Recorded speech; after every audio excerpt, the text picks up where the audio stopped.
So I know this doesn't look like much, but this is the corkscrew, the actual feature of the corkscrew on the trail. So what I've got to do is I've got to come down over there, hold as much speed to come up this embankment here, and then turn in sharp, and then go down back that way, okay? First attempt, corkscrew, here we go. Yes, yes, yes, yes, yes! Oh my God!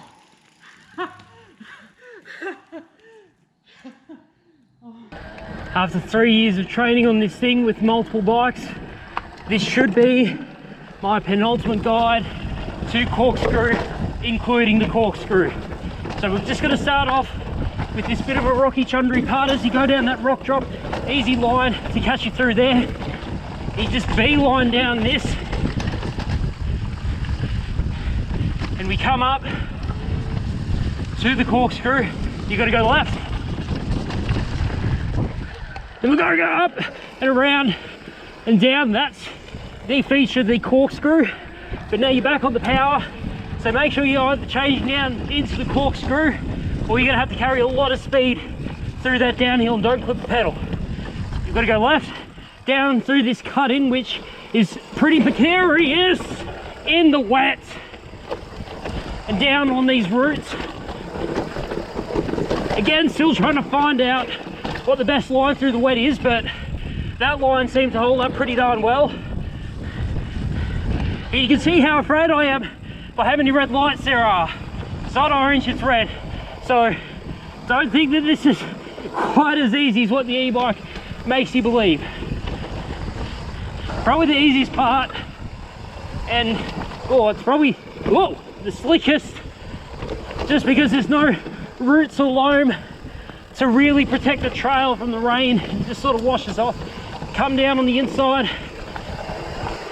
Don't go around the outside of that tree, it doesn't end too well, believe me. And just the final part where it starts to pick up a bit of speed.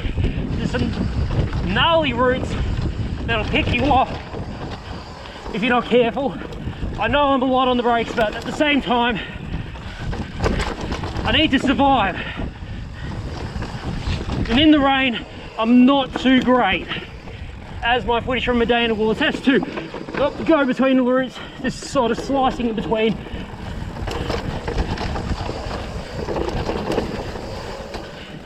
And after 3 years, that is my proper guide of corkscrew, including the corkscrew. So welcome to Dreamweaver, and what will serve as the final descending review of the Specialized Kenevo comp. So pretty much for the majority of this trail, there's some fairly sharp hairpins that the Kenevo is able to negotiate quite well. Yes, it has a pretty slack head tube angle, but I don't feel that it dawdles around the corners. As it starts to get a bit steeper,